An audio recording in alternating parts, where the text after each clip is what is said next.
So we have about 11 people on the call, and we're going to start now. If anyone else joins, I'm just going to admit them. So good morning, everyone. Today we're going to talk about the present perfect continuous, and it's in the present perfect simple, and how to use either of them. So first, here's a shortened link for our vocabulary this week, which is about relationships. This link is also on our Google Classroom for grammar and vocabulary, so you can find it there as well. If you click that link, it will take you to our Quizlet. Let's see that.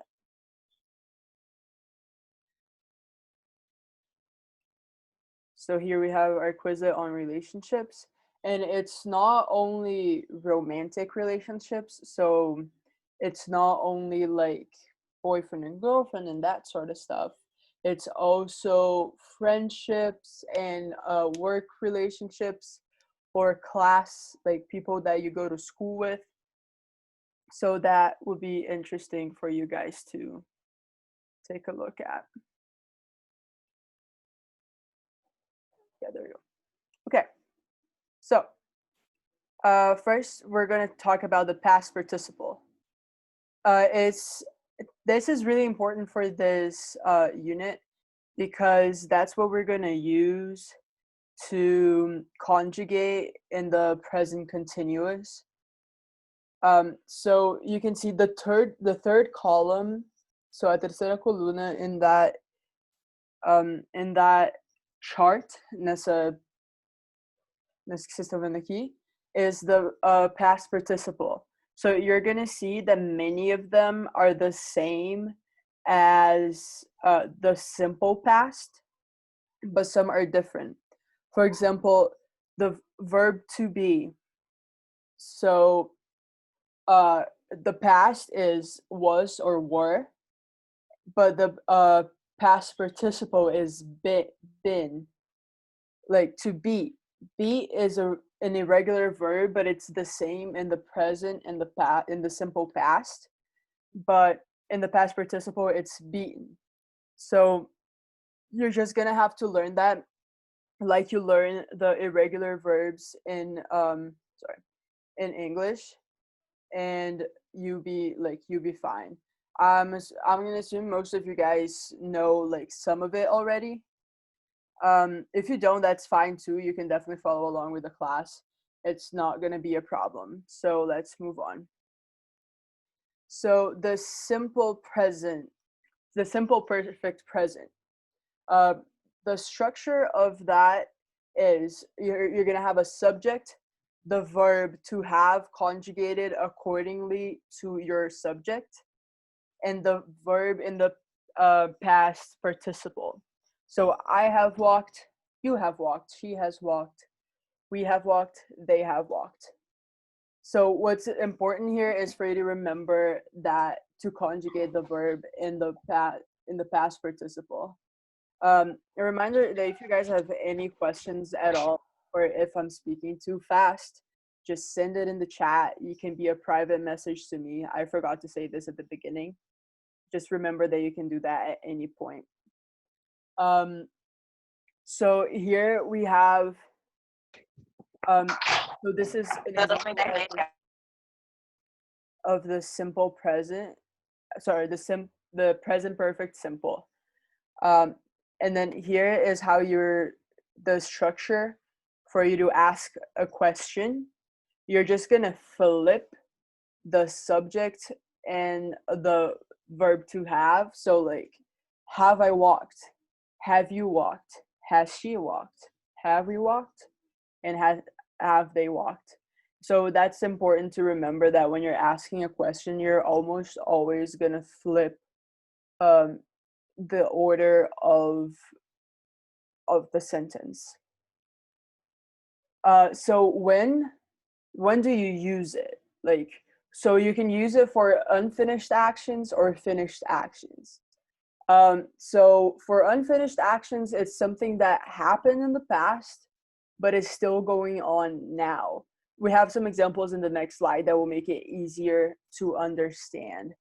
Um, so, and then for a finished action, it's when it's something like with an unfinished time word. So like this month, this week, or yet, something that it could still be going on or could still happen, and a finished action with a result in the present. So like something that you did recently that affects you right now.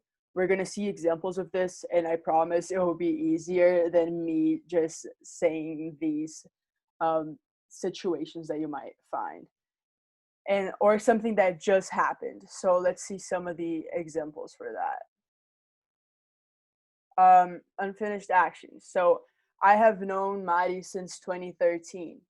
So here's what an unfinished action will look like. It's something that has been happening since 2013. Like I have known her since 2013 and I still know her. Or she's drunk at least a gallon of water today. So this is indicating something that that has happened, like she has drunk. The apostrophe and s, so apostrophe com s, is a contraction of the verb has. So you can say she's drunk instead of she has drunk, but it is the same thing. It's just common for people to use the contraction because it's faster. So she's drunk at least a gallon of water today.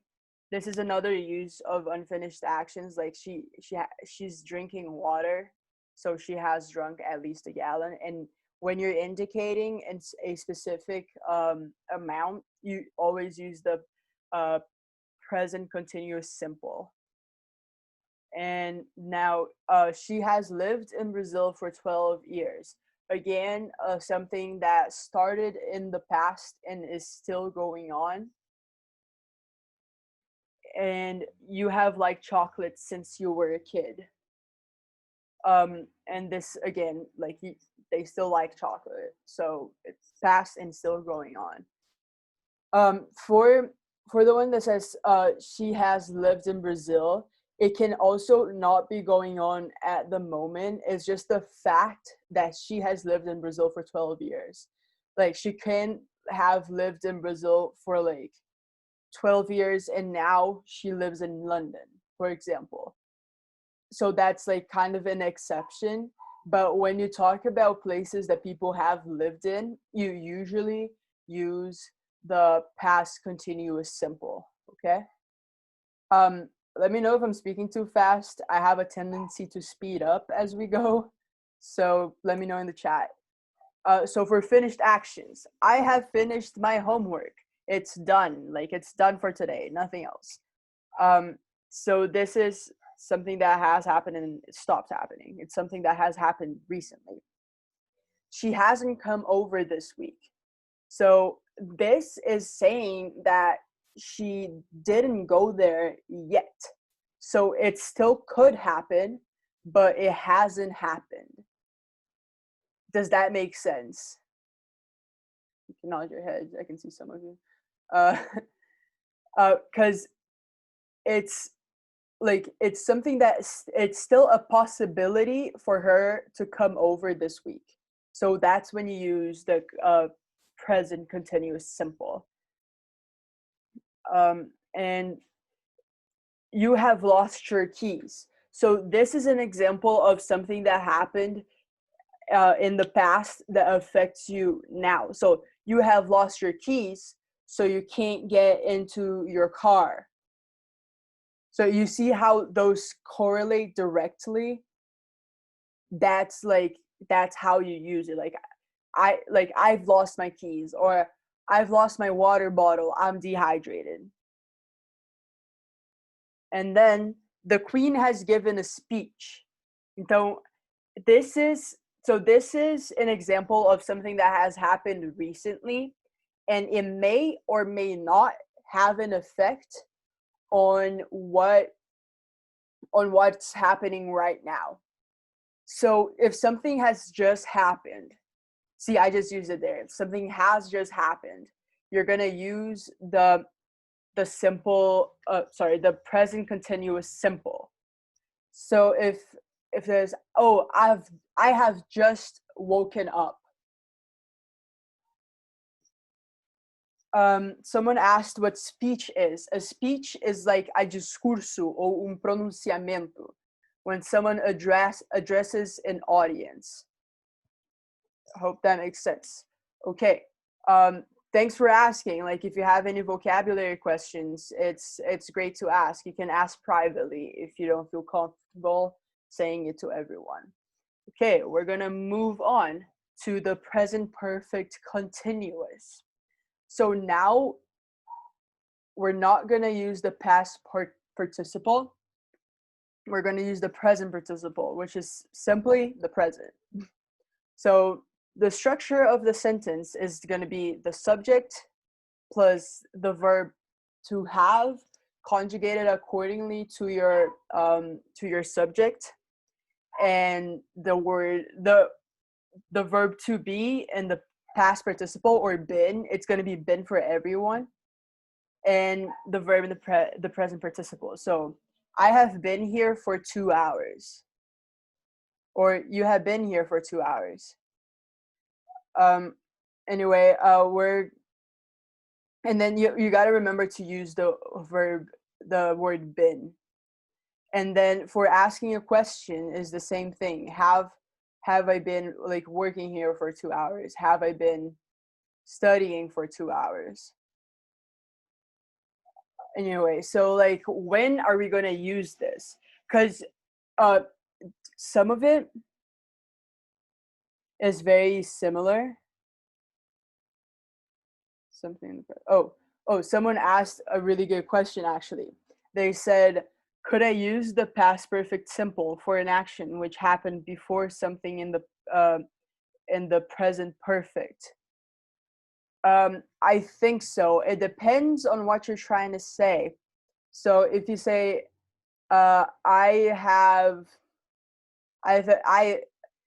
actually, you would say I worked for 2 hours and then blah blah blah. Like you would use the word then, or you can say I have worked for 2 hours and then I did something else.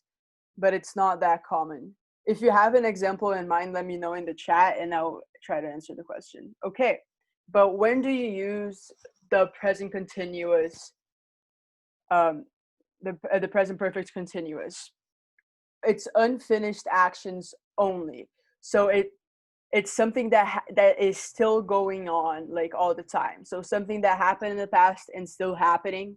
You will see that the two verb tenses will overlap sometimes, and I'll show it to you guys, like how to tell one from the other once I'm done explaining this tense, so you'll get a better sense of it. Something that has been happening recently or lately.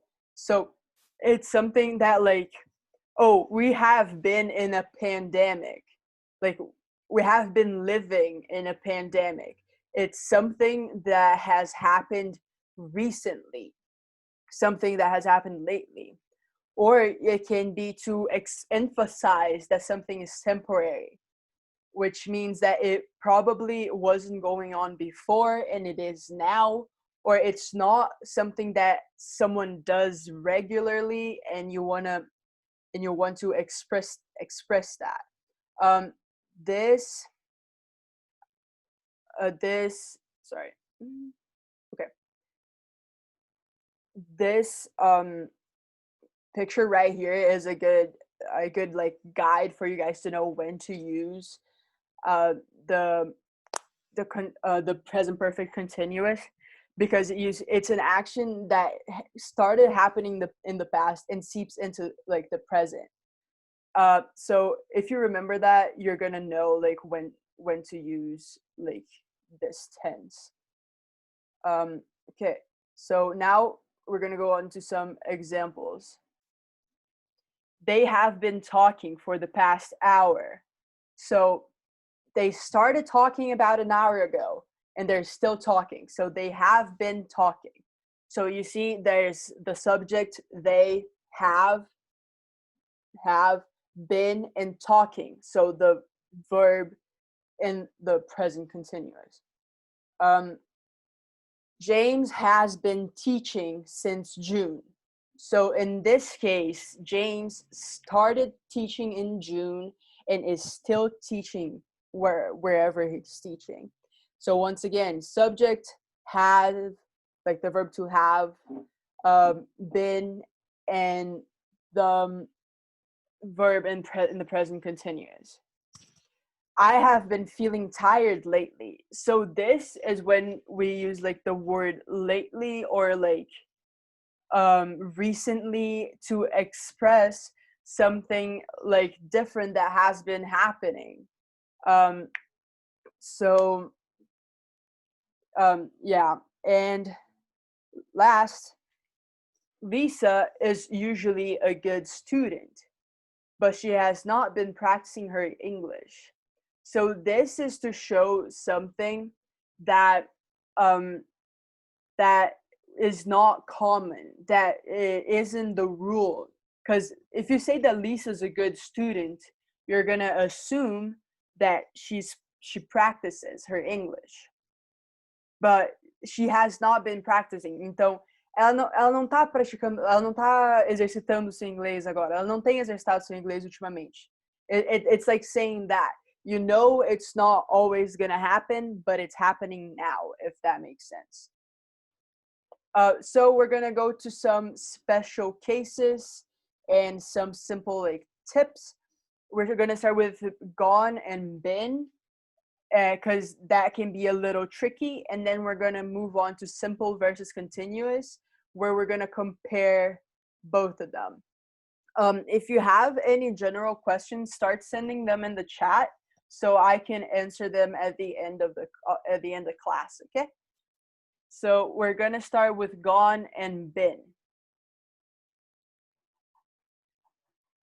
I've been to Paris. This shows. Oh, this is the like present continuous simple. I have, even though you have the verb to be there, you have the been. You don't have a verb in the present, so it's simple. But like honestly, it doesn't matter if you know which one it is, as long as you know how to use it. Okay? So I've been to Paris. This is something that happened once in someone's lifetime. It shows an experience that someone has had.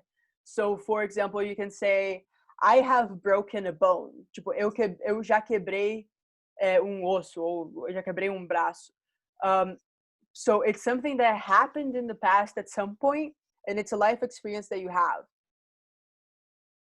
But if you say, I have been going to Paris lately, it implies that you've been like traveling to Paris a lot in the recent past.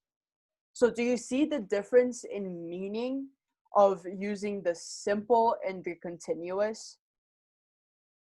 So if you say, she has been to school today, it implies that she went to school and she's already back at home or wherever she's gonna go back to.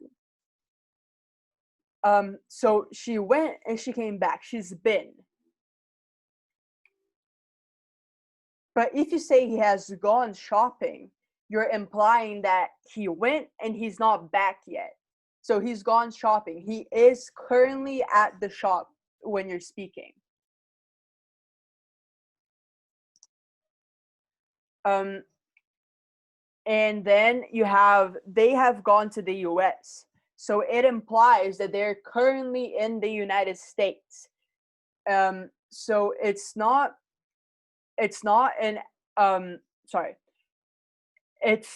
that they have been to the US once in their lifetime. It's just that they went and they're not back yet. Now we're going to talk about simple versus continuous. So you can say, they have lived in London since 2014. Or they have been living in London since 2014. These two, you can use either one, and you're gonna say basically the same thing. If you say they have been living in London since 2014, you have more of an emphasis on how much time they have spent there. But it doesn't really matter. You can use them. You can use either of them in any situation. But then we have, I have been waiting. I have been waiting an hour. Sorry, this is not hours. I've been waiting an hour. Ignore the S.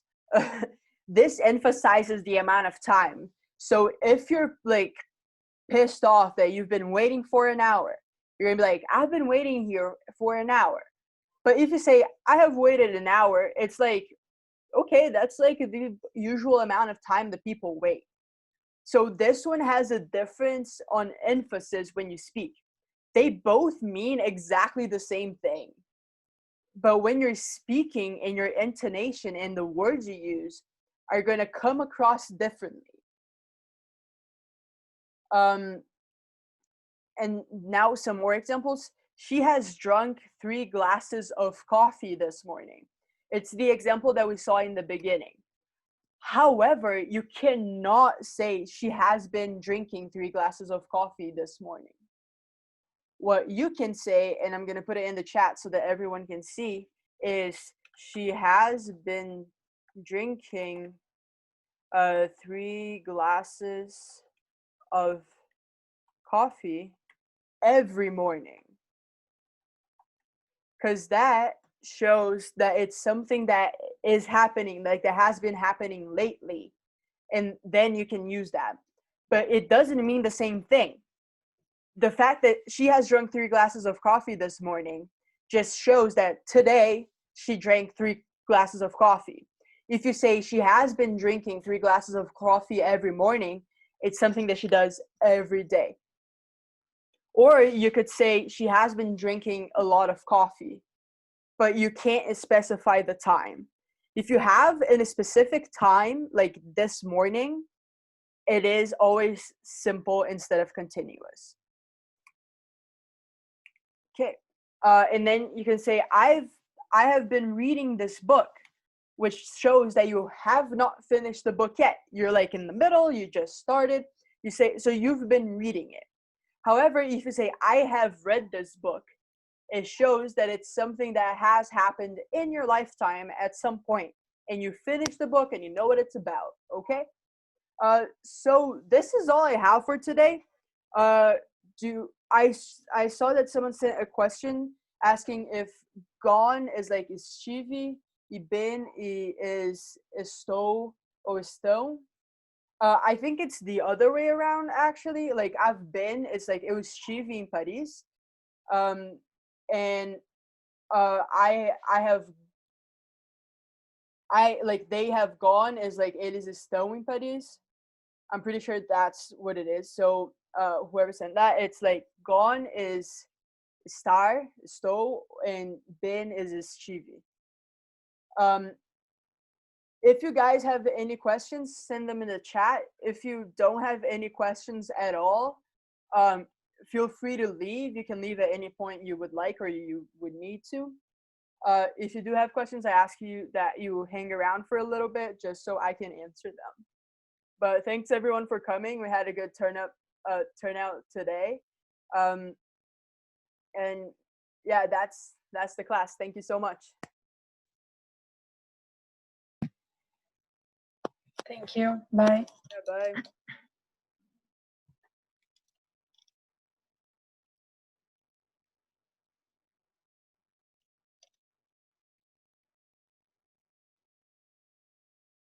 Thanks for coming, Victor, Sophia too.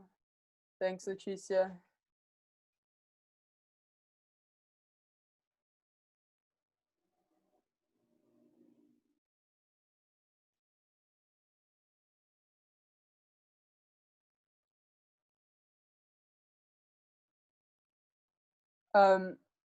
Giovanna, se você tem o have, like I have worked at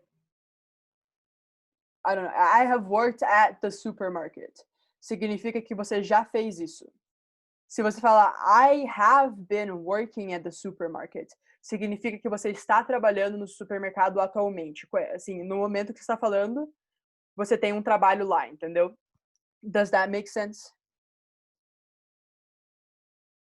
Can you say some formal words? I don't know what it is or not is formal.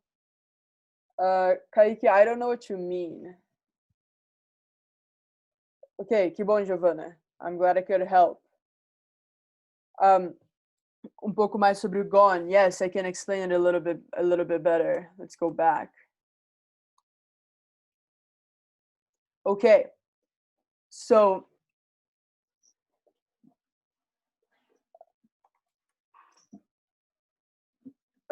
if you say I have been to Paris, é uma coisa que aconteceu uma vez na sua vida. Você já foi. Já foi, você já voltou, você tá no Brasil de novo. So you've been, you came back, you're here, and you say, I have been to Paris. If you say, I have... Ok, porque quando você usa o I, o been and gone podem ser usados interchangeably. So, pode ser usado os dois. Mas se você está falando de outra pessoa, por exemplo, vamos usar o exemplo de they. If you say, they have been to Paris. Eles já foram, eles já voltaram. Isso foi uma coisa que aconteceu uma vez na vida deles. But if you say, they have gone to Paris, significa que eles estão em Paris no momento que você está falando. Então, they have gone, eles foram. E daí, they have been, eles estiveram. Então, they have gone to Paris, eles foram para Paris. Eles foram e eles estão lá. They have been to Paris, eles estiveram em Paris. Eles estiveram e eles já voltaram. Does that help you, Giovanna? Is that what you wanted? Sorry. Yeah, thank you so much. Oh, yeah, of course. Oh, não foi você que perguntou, foi? Oh, yeah, it was you. But, Ana Julia, does that help you? You can send it in the chat. Did you understand? Yeah, cool. If you have any more questions, I'll be happy to answer. So, someone asked for some formal words. I don't really know what you mean. But like you can use this in a formal circumstance. Like I have been to Paris is pretty formal. English doesn't really have that thing that Portuguese has, that you have to speak in a very formal manner all the time, even at a formal event or at a formal circumstance. It's different from Portuguese, que você porque em português você tem aquele vocabulário vocabulário rebuscado que você usa quando está falando com alguém muito importante, sabe? But English doesn't really have that. It's more of a straightforward language. Okay, are there any more questions?